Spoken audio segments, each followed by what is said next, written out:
Pendant ce contexte complexe, il est temps de vous raconter un conte, un grand conte pour tout cinéphile et autres. Un conte écrit par le grand Sergio Leone. Je m'appelle Sergio Leone et je fais la mise en scène des films qui sont toujours très longs et toujours coupés.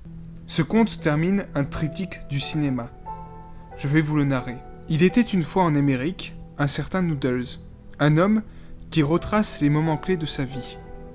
On passe de sa jeunesse délinquante dans le ghetto juif dans les années 30 à sa triste vieillesse dans la fin des années 60.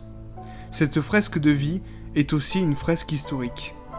On voit en fond de ce film l'évolution de l'Amérique, surtout de New York, mais cette fresque nous ramène à chaque fois à Noodles et sa bande à travers les âges, mais face à la grandeur, ils ne sont que des cafards. Pour faire court, ce film est une histoire de gangster intimiste avec une histoire d'amitié et d'amour sur des réflexions sur le temps qui passe avec les regrets, tout cela en n'étant rien face à l'immensité de l'Amérique.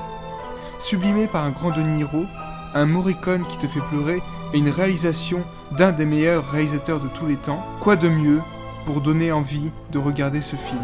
Un film qui est bien plus. C'est un grand morceau de cinéma avec 3h40 de film. Mais cette durée n'a pas toujours été celle-ci, spécialement en Amérique. Il est temps de vous narrer la préface de ce conte, vous narrer les péripéties de cet avant-conte. Entre la préparation de ses autres films, Il était une fois, Leone se passionna pour un roman de gangsters juifs new-yorkais, The Hoods. Beaucoup de temps passa, 13 ans. Il fallut les droits du bouquin, puis retranscrire en scénario pour le cinéma à la façon Leone. Premier scénario écrit par Norman Mailer, puis modifié par un groupe de scénaristes. Leone, pendant ce temps, produit plusieurs films, tels Mon nom et personne avec Terence Hill. C'est seulement en 1982 que commence le tournage de Once Upon a Time in America. Il se déroule dans différents lieux, Rome, Paris, Brooklyn, New Jersey, le Lido de Venise et le lac de Comme. Mais c'est surtout un film qui glorifie ce New York des années 30.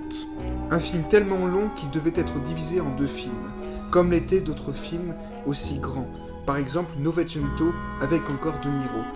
Ce grand De Niro aux côtés de James Woods dans Once Upon a Time in America. Mais beaucoup d'acteurs voulaient le rôle de Noodles, notamment Dustin Hoffman, qui était initialement pour le rôle de Max. Selon des rumeurs, le premier choix était Depardieu, mais De Niro eut le rôle et Leone ne le regretta pas. J'ai rencontré Sergio il y a 10 ans, pour Il était une fois l'Amérique. Je l'ai rencontré avec Gérard Depardieu, il le voulait aussi. Quand le producteur de King of Comedy décida de produire le film, il me fit rencontrer Sergio dans des dîners.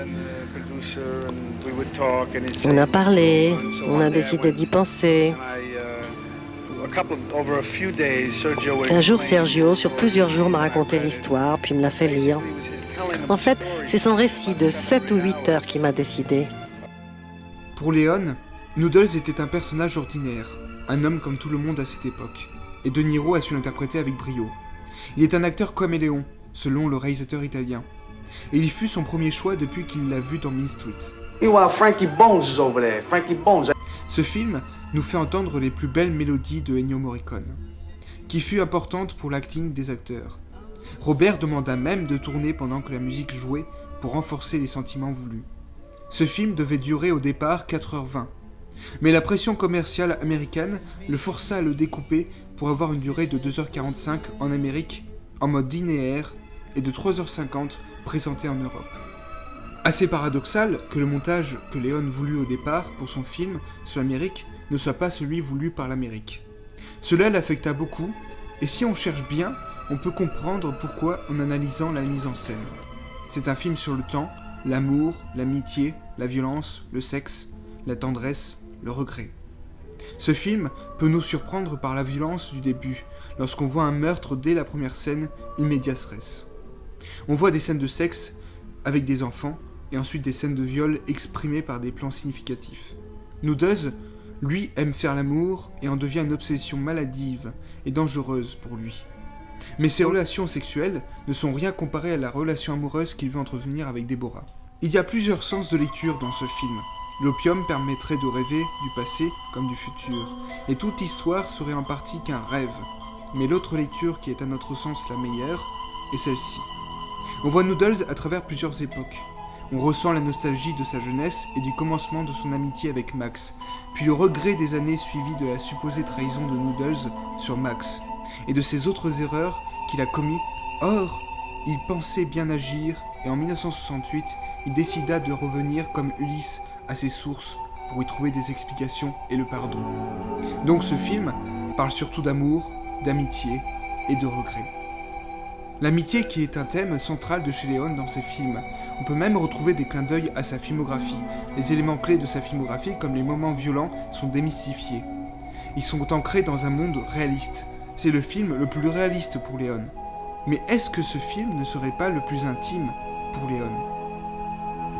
Leone, fils unique, né sous le fascisme, dans la pauvreté qui découvre l'importance de l'amitié, cela vous rappelle sans doute quelqu'un.